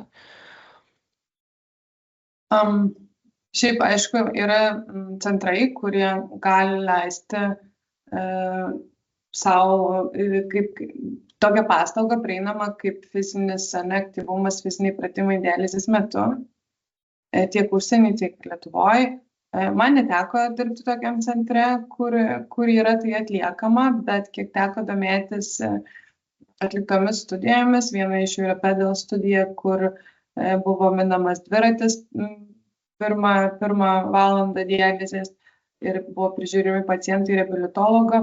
Tai jie negavo labai tokių didelių rezultatų, kurių tikėjosi iš tikrųjų. Tai buvo prieita išvada, kad bet koks fizinis aktyvumas yra būtinas. Tie, kas gali dializės metu, kas negali namuose. Bet aišku, jie priėjo ir tos išvados, kad tik dializės metu dviračio paminimas nėra pakankamas fizinis krūvis. Dar vis diskutuojama, ar užtenka, ar tai turėtų būti dviračio minimas, galbūt kažkokios tai jėgos, treniruotės su gumomis ir taip toliau. Bet išvada yra tokia, kad bet koks fizinis aktyvumas turi būti skatinamas. Jeigu pacientas yra aktyvus ne dializės dienom, tarkim, tai ir tiek užtenka ir jam nebūtina sportuoti dializės metu. Bet jeigu pacientas yra neaktyvus, tai jam tas pusvalandis mankštos ar kažkokio didesnio fizinio aktyvumo turės naudos ir dializės metu. Bet tai labai yra susiję nuo tiek, kiek pacientai yra nusiteikę tai daryti. Labai daug yra susiję nuo paciento nusiteikimo. Pacientų motyvacija čia yra labai esminė iš tikrųjų. Aš esu buvusi centruose, kur yra taikomas fizinis aktyvumas, Lunde, Švedijoje. Ir pačiam Stokholme esu buvusi universitetiniai ligoninėj, ten irgi yra fizinis aktyvumas, yra taikomas. Ką sako tie korifėjai kaip Naomi Klein, kiek aš esu bendravusi, tai fizinis aktyvumas yra be galo svarbus. Ir kaip tu sakai, Diana, ta prasme, jeigu jie nedaro to ne hemodializės metu, tai per dializę, jo žodžiais, tai bent tiek padarys, kad bent per dializę jie pasportuos. Iš tikrųjų, tai yra skatinamas ne dializės metu aktyvumas ir jie labai aktyviai tą skatina, jie turi sporto salę su kamuoliukais, juostomis, prie sienų tokiais laipteliais iš tikrųjų, ir jie ten iš tikrųjų, jie nori, jie dirba ir jie ateina prieš dializę ir jie dirba iš tikrųjų. Tai bet čia aišku yra šiaurės šalių žmonių galbūt mentalitetas, bet jie nori ir jie tą dalyką daro. Tai jeigu negaliu užtikrinti ne dializės metu, tai bent per dializę tą reikėtų daryti. Ir taip, jie visi sako, kad turėtų kineziterapeutas dalyvauti ir jisai turėtų užtikrinti tą visą priežiūrą. Ir mes kažkaip turim skatinti tuos savo pacientus, mes tokie labai uždari esame ir kažkaip pesimistiški mūsų tie pacientai yra, jiem kažkaip reikia įkvėpti to noro iš tikrųjų. Ką dar yra akcentuojama iš tikrųjų, jeigu tik tai per dializę, tai per pirmasias 2 valandas, jeigu kalbėti apie hemodializę, nes vėliau iš tikrųjų, ta prasme, galim sulaukti tų šalutinių reiškinių, kaip kraujospūdžio kritimo ir visa kita. Tai jeigu daryti per dializę, tai per pirmasias valandas yra rekomenduojama. Aišku, pirmenybė yra ne dializės diena, jie turi būti aktyvūs, sportuoti, o ne tik per dializę. Ką, Edita, galvojate apie papildus, apie vitaminus, ypatingai būtent šitai trapiai dializuojamų pacientų grupiai? Ką jam reikėtų atsižvelgti? Ar taip jau labai drąsiai vartoti tos papildus, o ko apskritai šiukštu negalėtų jie galvoti apie tos papildus? Kalbant apie dializuojamus pacientus, tai tyrimai rodo, kad yra nustatomas vandenyje tirpių vitaminų trūkumas. Tai 2 tokios priežastys pagrindinės, tai maisto ribojimai be abejo, ar ne, tiesiog gavimas sumažėjęs, bet kitas dalykas, tai pačios dializės metu yra pakankamai daug vandenyje tirpių vitaminų pašalinama. Tai vis dėlto rekomendacijos kaip ir nesako, kad visiems iš eilės skirti, bet įsivertinti ir atsižvelgti, kokia ta mityba, ar ne, gal kažkokie ir simptomai yra trūkumo. Tai labiausiai B grupės vitaminai ir C vitamino dažniausiai trūksta dializuojamiem. Tai yra tokių duomenų, kad Jungtinėse Amerikos valstijose 70% pacientų, kuriem atliekamos hemodializės, yra skiriami multivitaminų kompleksai. Deja, kitose šalyse ir Europoje tame tarpe, tai šitas procentas yra labai mažas, tai iki 5%. O kažkaip tokia kaip ir pamiršta tema, sakyčiau, ar ne, kai šona nueita. Tai su vandenyje tirpiais vitaminais tikrai reikėtų pagalvoti dializuojamą. Bet su riebaluose tirpiais vitaminais visiškai kita situacija, kadangi riebaluose tirpūs vitaminai yra nepašalinami dializės metu ir dėl inkstų sutrikusios veiklos jų skaidymas vėlgi yra sulėtėjęs. Tai tokie vitaminai kaip A ir E tai tikrai nerekomenduojami papildomai vartot, nes galimas ir toksiškumas tiesiog jų susikaupti ir per didelis kiekis. Tai geriausia, jeigu renkamės multivitaminus, tai kad būtų tik tai vandenyje tirpus vitaminai kompleksas arba labai jau mažos A ir E vitaminų dozės, bet dar geriau, kad jų galbūt ir iš vis nebūtų. D vitamino be abejo reikia, ar ne, ir čia ir alfa-kalcidolis, ir paprastas vitaminas D, tai jau pagal tyrimus visas tas reguliuojamas, nes to labiau, kad ir mes klimato zonai tokiai gyvenam, kur vitamino D tiesiog ir natūraliai iš saulės negaunam, o sergant lėtinė inkstų liga, tai ir visas konvertavimas ir visa šita grindinė yra sutrikus. Jeigu po transplantacijos iškart, ar ne, taip užbėgant dėl vitaminų, tai dažniausiai tas trūkumas yra mažesnis, bet vėlgi reikia įsivertinti, kokia žmogaus ta mityba. Gal dėl kitų ligų riboja, gal reikia vis dėlto, gal ir nereikia. Daliai žmonių vitamino C trūksta po transplantacijos, tyrimai rodo, kad dideliai. Tačiau dabar yra labai populiaru vartoti didelės vitamino C dozes. Ir dabar vėlgi aiškiai įrodyta, kad transplantuotiem asmenim didelės vitamino C dozes vartojamos ilgą laiką, jos skatina oksalatų susidarymą ir tai gali lemti ir inkstų akmenligės, tai yra vienintelio transplantuoto inksto akmenligė, ko tikrai nenorim. Tai kas yra tos didelės dozės, tai po transplantacijos nerekomenduojama daugiau kaip 90 mg vitamino C per dieną gauti. Čia kalbu ne apie natūralų, kurį mes iš maisto gaunam, bet būtent jau su papildų forma. Ir jeigu vartojami keli kažkokį, tai vėlgi reikia žiūrėti sudėtį, ar ne, kad suminio nebūtų. Gal vienam 90 mg, gal kažkokį kitą geria ten vėl 90 ir jau gausis, kad visai daug. O kokia jūsų nuomonė dėl nutukimo iš tikrųjų? Mūsų pacientų populiacijoje visgi to riebalinio audinio kaupimosi tikrai turime, o ir šiaip nutukimo pandemiją turime pasaulyje. Ir vis daugiau yra žmonių nutukusių. Ką galvojate apie nutukimą? Čia eina kalba jau tikrai apie tą sunkų nutukimą ir transplantaciją. Kokios yra jūsų patirtis? Kaip jūs kalbate su pacientais? Jeigu yra kūno masės indeksas daugiau 40, ar jūs rekomenduojate transplantaciją, ar visgi bandote kažkaip tai tvarkyti tą kūno masę ir tada įtraukėte ir kokios jūsų patirtis yra, kaip jūs su tais nutukusiais elgiatės? Tai kalbant apie dializuojamus, kuriem, pavyzdžiui, nėra transplantacijos galimybės ar net dėl gretutinių ligų, tai aišku, nutukimas niekada nėra gerai, bet jiems didesnis riebalinis sluoksnis yra susijęs su geresniu išgyvenamumu lyginant su tais, kurie turi mitybos nepakankamumą.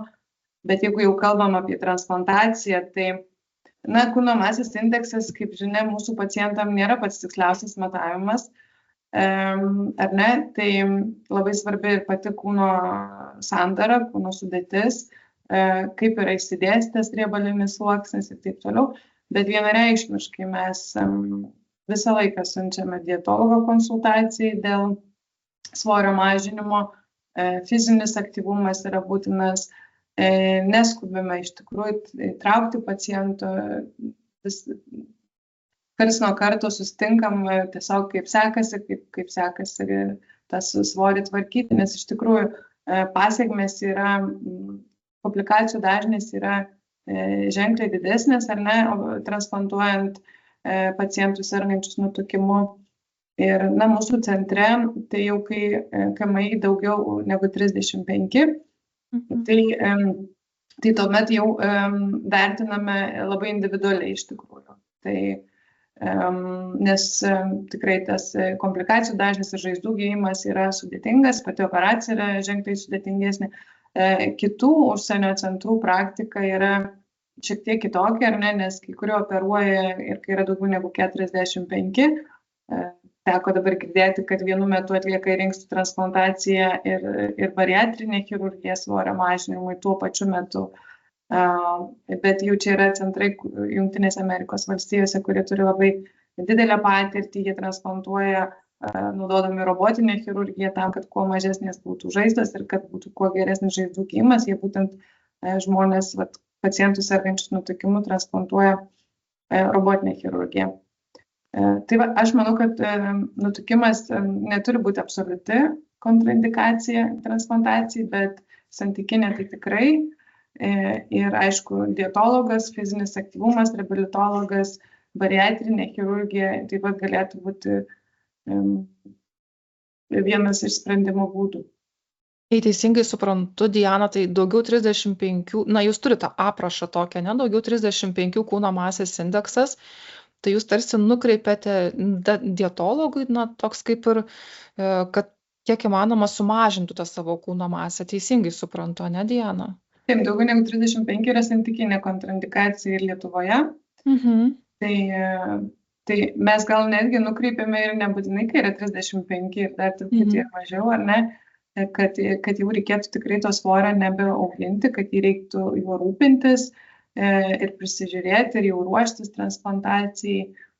Tai bet visuomet dietologas yra privalomas prieš įtraukiant į inkstų transplantacijos sąrašą, kaip virš 35, tai visiems.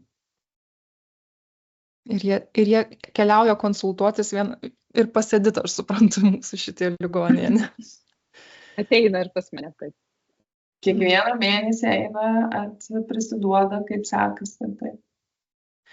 O kaip po tos transplantacijos iš tikrųjų, Edita, kokios čia būtų iš tikrųjų rekomendacijos dėl pačios mitybos modelio? Nes iš esmės, jeigu tai yra viskas labai sėkmingai, tai kažkokių specifinių rekomendacijų mes jau kaip ir netaikome, ar visgi vis tiek kažkokį tai mitybos modelį labiau rekomenduojame po pačios transplantacijos, jeigu tai yra visiškai sėkmingai ir visiškai puikiai veikiantis transplantuotas inkstukas. Kokios jūsų patirtis, ką jūs rekomenduojate tokiam ligoniam? Jeigu viskas pasisekė, viskas sėkmingai ir nėra kažkokių gretutinių ligų, sakykime, cukrinio diabeto ar ne, kur savo jau specifinės mitybos reikalauja, tai tokiu atveju vėlgi tiesiog bendros tokios sveikatai palankios mitybos rekomendacijos, bet yra vis tiek keletas tokių aspektų, į ką reiktų atkreipti dėmesį. Vis dėlto po transplantacijos ir dėl to, kad ir apetitas pagerėja, ir tų mitybos ribojimų nelieka, ir dėl kortikosteroidų ar ne poveikio, vis dėlto apetitas didėja gliukozės apykaitos sutrikimų rizika. Ir yra skaičiuojama, kad net apie 50% transplantuotų pacientų priauga svorio. Tai čia toks negalima visai ir ne, taip jau neribot nieko, galbūt į šitą dalyką atkreipti dėmesį. Kitas dalykas, kadangi dėl vartojimo imunosupresantų labai padidėja rizika užsikrėsti per maistą plintančiomis infekcijomis. Tai čia ypatingas dėmesys tenka maisto higienai. Tai nėra vėlgi labai kažkokie gal specifiniai tokie sunkus ribojimai, bet jau vėl maisto šviežumas ar ne, maisto apdorojimo būdas, kažkoks kepsnys, kuris toks yra su krauju keptas, nepilnai iškeptas, tai tokie dalykai nerekomenduojami vartoti, jau tą maisto higieną reiktų atsižvelgti. Ir dar vienas dalykas, tai yra maisto ir vaisto sąveika. Kadangi kai kurie vaistai vartojami po transplantacijos, jų koncentracija turi būti kraujyje labai stabili ir nedaromi kraujo tyrimai ir yra kai kurie maisto produktai, kurie keičia tą koncentraciją. Tai turbūt jau kažkaip visi ir gydytojai, ir pacientai žino, dėl greipfrutų jau nevalgo, bet iš tiesų ne tik tai greipfrutai, lygiai per tą patį fermentą veikia ir granatų sultys, Sevilijos apelsinai, kitos apelsinų rūšys tinka, bet Sevilijos apelsinai netinka, ant kurių jau yra taip užrašyta. Tai ir šitos dalykus reiktų žinoti. Ir kitas dalykas, netgi yra tokių duomenų, kad dideliais kiekiais vartojami, sakykime, tokie kaip papildai ciberžolė ar ne imbiras, jie gali keisti vėlgi koncentraciją. Tačiau gal labiau ne maistas papildai, bet gali būti kaip ir maisto produktas imbirą kažkas labai mėgti, daug arbatų vartoti, daug prieskonių dėti ir irgi gali keisti vaisto koncentraciją. Tai yra truputėlį tokių akcentų, kuriuos reikia žinoti ir kuriuos pacientam turi pasakyti. O kaip dėl... Aha, taip, Diana. Aš galėčiau dėl svorio prieaugio irgi pakomentuoti, kadangi aš stebėjau beveik 100 žmonių po transplantacijos 1 metus ir taip, aišku, pasikeičia jų hormonų pusiausvyrą, ar ne, susitvarko ureminiai toksinai, pagerėja apetitas, dingsta ribojimai. Be abejo, tas alkio jausmas, vaistų šalutinis poveikis, bet manau vienas iš dalykų, ką mes turim iš tikrųjų pabrėžti ir kaip nefrologai, ne tik tai kaip prižiūrėti transplantuotą inkstą, kaip rūpintis vaistais, kad būtų sugerti, bet lygiai taip pat reikia pasakyti, kad pirmus metus reikia labai iš tikrųjų valdyti savo mitybą, ar ne, nes mano tyrime, kurį dariau savo doktorantūros metais, po žmonių, kurie per pirmus 6 mėnesius priaugo po 16 kg iš tikrųjų, ir paskui jau prasidėjo kitokios, praktiškai visi priaugo, vidutiniškai buvo priaugti apie 4 kg per pusę metų, bet buvo ir tokių išskirčių, kur po 16 kg. Ir paskui prasidėjo kitos komplikacijos, ar ne, atrodo, inkstą transplantavom, inkstas veikia puikiai, bet atsirado nutukimas, atsirado hipertenzija, atsirado cukrinis diabetas visiškai naujai, ne po transplantacijos. Tai atrodo vieną dalyką pagerinam, ne, o kitas dalykas, kitas rizikos veiksnys atsiranda, kas lygiai taip pat yra rizikos veiksnys kardiovaskuliniam visom komplikacijom, lygiai taip pat naujam inkstui, ar ne, tai ypatingai pirmi metai yra kritiniai. Aš manau, kad mes tą turim pabrėžti, netgi galbūt paklausti kiekvieno vizito metu, kiek esate priaugęs svorio, kad jau žmogui truputį tokį šauktuką uždėti, kad jau reikėtų rūpintis savo svoriu. Aš, Diana, pas save kabinete turėjau svarstyklės ir visus sverdavau. Labai bjauri daktarė buvau, žinau. Ir kaip rezultatai? Ir kaip, tai priauginėjo. Aš turėjau vieną ligonį, aš dabar galvoju, gal 20 kg jisai priaugo ir mes ėjom į prie diabetą ir diabetą ėjom, taip. Ir ne tik gal mitybą mes labai turim žiūrėti, bet ir dėl fizinio aktyvumo. Iš tikrųjų, jie labai bijo. Jie labai bijo iš tikrųjų to fizinio aktyvumo, kaip tavo praktikoje, Diana, ta prasme, kaip tu rekomenduoji, ką tu jiems siūlai dėl to fizinio aktyvumo, kokia tavo praktika. Tie pirmieji mėnesiai po transplantacijos. Ne pirmieji mėnesiai, pirmoji savaitė. Jau turi prasidėti pirmąją savaitę ankstyvoji reabilitacija iš tikrųjų, nes taip pat to paties mano tyrimo metu, jie gulėjimo stacionare metu, ten 2 savaitės, 3, kas guli, jie netenka didžiulės raumenų masės. Aišku, tas svorio netekimas pirmosiam savaitėm dažniausiai yra skysčių ir raumenų sąskaita. Kiekviena diena reanimacijų praleista kainuoja daug raumenų. Ir ankstyvoji reabilitacija yra būtina kiekvienam, jeigu įmanoma, dar reanimacijų, jeigu ne, tai grįžus iš reanimacijos. Ir paskui jau tiesiog reabilitologo konsultacija, ką ligoniniai, kiek jau įmanoma ar ne, pagal tai, kaip žmogus jaučiasi, kokios jo galimybės. Ir paskui turėtų reabilitologas konsultuoti lygiai taip pat pirmosius metus, galbūt lygiai kartu su dietologu konsultacija, ar ne. Manau, kad pirmosius metus iš tikrųjų pacientas turėtų lankytis tiek dietologo konsultacijų, tiek reabilitologo, kaip tą fizinį aktyvumą didinti, o paskui jau po metų jau vis tiek įpročiai susiformuos. Tai aišku, viskas turi būti tolerancijos, kiek žmogus gali leisti savo to fizinio krūvio ir aišku saugumo, ar ne, jau saugumo ribose, kad jau nesužeisti transplantato, kad fistulei nieko neatsitiktų, jeigu žmogus dar turi iš tikrųjų rinktis tokias sporto šakas, kad būtų saugu ir efektyvu.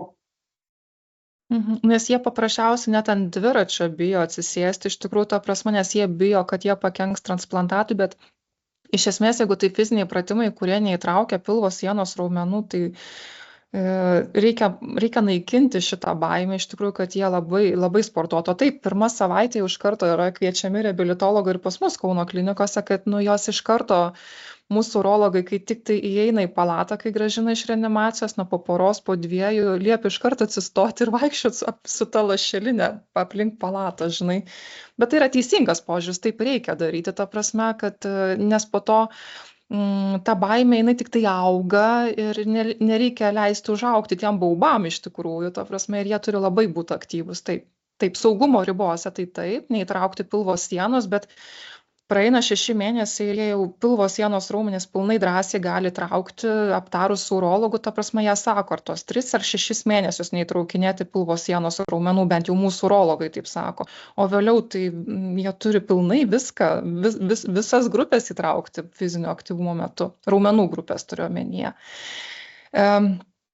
Edita, dar mes jūsų labai norėjom paklausti dėl teisingo geležies preparatų vartojimo, jūsų įžvalgų, jūsų pasiūlymų, minčių, kaip tie mūsų pacientam vartoti tos geležies preparatus, kad būtų kuo maksimalesnis įsisavinimas tų geležies preparatų.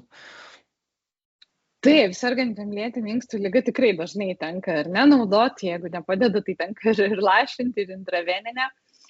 Bet kalbant apie vartojimą, tai yra niuansų tame, kad geležies įsisavinimas yra labai slopinamas maisto produktų. Ir tas slopinimas gali būti labai stiprus iki 60–80%. Tai labai labai maža dalis lieka, ar ne? Yra, pavyzdžiui, paskaičiuota, kad vienas virtas kiaušinis, jeigu jis valgomas valandos bėgyje po geležies arba prieš geležies vartojimą, 28% nuslopina. Tai yra tikrai daug maisto produktų, kurie reaguoja su geležim. Tai sakykime ir kalcio turintys produktai, tai čia ypač būtų visa pieno produktų grupė, ar ne, kava, vynas, daug polifenolių turintys produktai, soja, tai tikrai tokia, jeigu mes taip pasigilinam, pažiūrim, tai vos ne kiekvieno valgymo metu kažkas bus. Ir seniau ir dabar iš tiesų dažnai vaistininkai parduodami geležio sako, gerkit ryte ten su maistu ir ten prieš maistą. Bet jeigu mes patyrinėtume žmonių mitybos įpročius, tai ryte kas yra? Kava, juoda arbata, gal kokia varškės sūris, ar ne? Ir tikrai toks visas kompleksas susideda ir iš ta geležis lieka neįsisavinta. Tai šiai dienai tyrimų pridaryta apie geležies įsisavinimą labai daug. Tai ne tik kalbam apie tai, kad praeitų bent 2 valandos nuo maisto produktų, bet vis labiau kalbama apie tokį kaip kas antros dienos geležies vartojimą. Pasirodo, kad geriant geležį kas antrą dieną vakarais prieš miegą, praėjus bent 2–3 valandom po vakarienės, geležies įsisavinimas yra pats geriausias. Ir kitas toks teigiamas dalykas, tai kaip žinia, geležis turi labai daug tokio pašalinio poveikio virškinimo sistemai. Skauda skrandį, užkietėja, kažkas viduriuoja, kažkokie negerumai. Tai kas antros dienos vartojimas, jisai ženkliai sumažina ir būtent to virškinimo sistemos diskomforto pasireiškimą, tai žmogaus ir toks vartojimas gaunasi geresnis, jisai nebeturi priešiškumo, kad nevartosiu, nes man viduriai kietėja ir pasisavinimas gerėja. Tai praktikui su pacientais, kuriem jau išbandytas šitas variantas, tai tikrai labai gerai veikia ir atrodo keista, geria nebe kasdien, kas antrą dieną, bet rezultatai, tai yra feritino kilimas yra ženkliai geresnis. Tai tikrai išbandyta. Patvirtina. Reikės ir mums pamėginti, tada ačiū labai. Ir dar gal viena tokia pastaba, tai kaip minėjau, kadangi kalcio turintys produktai, ar ne, irgi slopina geležies įsisavinimą, tai jeigu geriami ir geležies ir kalcio papildai, nes būna tikrai tokių situacijų, kad skirta ir tas, tai ir tarp šių 2 papildų turi praeiti ne mažiau kaip 4 valandos, nes kitaip jie žarnyne jungsis į junginį ir blokuos vienas kito pasisavinimą. Tai būtinai 4 valandų tarpas tarp geležies ir kalcio papildų. Ačiū labai, Edita. Diana, turim ir tau klausimą dėl mitybos ryšio su seksualinė funkcija. Žinau, kad ir tavo moksliniai disertacijoje buvo aptariamas šitas klausimas. Gal galėtum pasidalinti įžvalgomis, ką tu atradai, ką radai?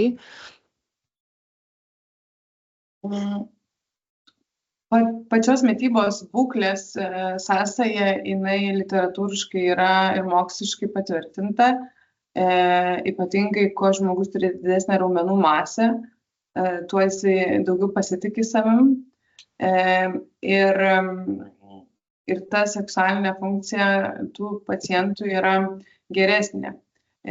Tarkim, ten nutukimų sergančių žmonių, ar ne, tai jie turi sutrikimų ir su hormonų, lytinių hormonų pusiausvyra, dėl ko irgi yra būtent to lytinio aktyvumo susilpnėjimas. Kalbant apie mūsų populiaciją, tai mes tyrėme tiek moterų, tiek vyrų seksualinę funkciją prieš inkstų transplantaciją ir praėjus metam po transplantacijos.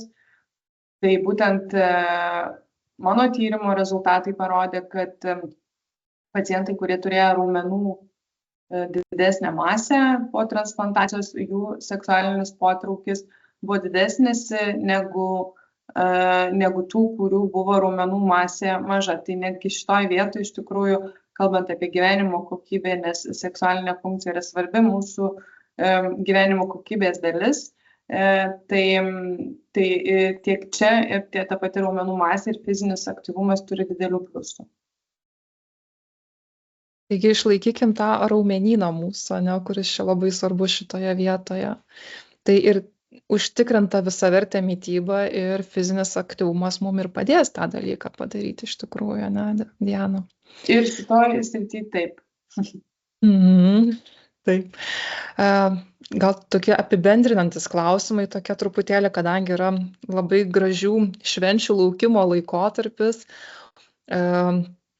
Ką rekomenduotumėte žmogui ant šventinio stalo, jeigu jisai serga ankstyvos stadijos lėtinė inkstų liga? Ką jūs rekomenduotumėte to šventiniu laikotarpiu valgyti? Aš vis dėlto, kalbant apie šventės, ar ne, ypač tokias, tas didžiasias metas šventės, tikrai neskirstyčiau dar atskirai vėl, ar ne, kad kažką kitaip rekomenduoti, nes taip mes žmogui tiesiog sukursim dar papildomą psichologinį įtampą, ar ne, ir galbūt kažkokią atskirtį nuo šeimos narių, nes šeima gal valgo 12 patiekalų, aš negaliu. Tai vis tiek, kalbant apie mitybą, atmetus galbūt į kalį, kad ir kažko daugiau suvalgys, ar ne, gal ir fosforo daugiau suvalgys tą dieną, nieko staigiai nenutiks, čia nėra kažkokia alergija, ar ne, kur anafilaksija ištiktų, gerai, tegul suvalgo, pasimėgojo žmogus tą kartą per metus, tą kūčių vakarienę, ar ten kalėdų galbūt pietų su šeima ir nejausdamas tos kalties ir graužaties, kad kažką blogo padarys. Aišku, jeigu jau kalis kyla, tai kalis, kaip žinia, tai jau staigiai gali širdies veiklą sutrikdyti, jeigu staigiai pakilo, tai jau čia turi atsižvelgti į šitos dalykus, ar ne, bet tai yra bendros kalio, tai gal tiesiog kažkokį garnyrą, kur rinktis kitą, kur mažiau kalio turi, bet taip, tai tikrai manau, kad turėtų laikyti savo šeimos įprastų tradicijų ir nesistengti skirti ir nesiakcentuoti, kad turi maitintis kažkaip pagal lygą, o tą vieną vakarą jau tikrai palikim. Iš esmės, Edita, čia būtų jūsų kaip ir bendros rekomendacijos, nepriklausomai suprantu, kokia stadija būtų iš tikrųjų. Tiesiog labai atidžiai žiūrėti kalio turinčius produktus, jų šiek tiek privengti, o visą kitą tiesiog pasidžiaugti. Galima atsaką turėti, tikrai, jeigu kad ir to fosforo bus daugiau suvalgyti, neįvyks kažkas ūmaus, ar to baltymo galų gale gal ribojo visus metus ir jeigu tą vieną vakarą, ar nežinau, pietus, ar ne, kaip sakau, kalėdų ten kumpio suvalgys gabaliuką kažkokio šventinio, tikrai nieko neatsitiks nuo tos vienos dienos. O aš tik po kūčių vakarienės su šeima dar pasivaikščioti. Gal dar turėtumėt rekomendacijų šitam šventiniam laikotarpiui? Gal kokia patikusi knyga, filmas, spektaklis ar stalo žaidimas? Gal pasidalintumėt su klausytojais? Diana, ką tu parekomenduotum mūsų klausytojam? Gal kažkokią knygą, spektaklį, filmą? Aš gavau pati šiandien rekomendaciją iš savo slaugytojos. Tai ir jums parekomenduosiu knygą. Kirkė vadinasi, apie meilę ir šeimą. Tai kadangi tokia šeimos artimųjų šventė, tai aišku, linkiu skaityti knygas, bet ir linkiu kokybiško laiko su artimaisiais. Ačiū tau, Diana. Ką jūs, Edita, rekomenduotumėt? Aš mano rekomendacija gal ne visai tam tokiam šventiniui laikotarpiui, gal labiau tiem ilgiem žiemos vakaram, bet irgi apie knygą. Pati labai mėgstu skaityti detektyvus, skandinaviškus detektyvus ir prieš porą dienų baigiau norvegų rašytojo Jonesbo naujausią 13 dalį apie bylų tyrėją Harry Pooley, kuri lietuviškai ką tik išleista. Tai tikrai nuostabi knyga ir visa serija, visos knygos labai storos, tai užteks tikrai visiems tiem ilgiem tamsiems žiemos vakaram. Tai labai rekomenduočiau šitą knygų seriją. Ne tik naujausią knygą Užtemimas, bet nuo pat pirmos Nesbo. Ačiū labai už rekomendacijas iš tikrųjų. suprantu, kad knygos didinti savo intelektualumą, taip pat gal ir parekomenduočiau intelektualius žaidimus kartu su savo šeimos nariais, iš tikrųjų stiprinti tą ryšį ir kuo daugiau laiko praleisti su savo artimaisiais, ypatingai būtent tokiame laikotarpyje. Tai ačiū Jums ir ačiū klausytojams už skirtą laiką. Ir pacientams nepriklausomai nuo lėtinės inkstų ligos stadijos svarbu palaikyti tą fizinį aktyvumą ir užtikrinti visavertę mitybą. Tam tikrą stadiją galbūt verčia individualizuoti tiek tą mitybos modelį, tiek tą fizinį aktyvumą. Tačiau tikėkime, kad šioje tinklalaidėje aptarti mitybos ir fizinio aktyvumo principai gydytojams pagelbės ateityje individualizuoti tas rekomendacijas. Na ir pacientam padės iš naujo atrasti norą gaminti, domėti savo sveikata, sveika gyvensena. Na ir tikimės, kad to pasakymo, tai aš dabar iš vis gal negaliu nieko valgyti, tikėkime, nebeišgirsime. Tai ačiū Jums labai už dėmesį ir linkiu šilto ir jaukaus šių pačių gražiausių metų švenčių laukimo. Ačiū Jums labai. Ačiū. Ačiū visiems.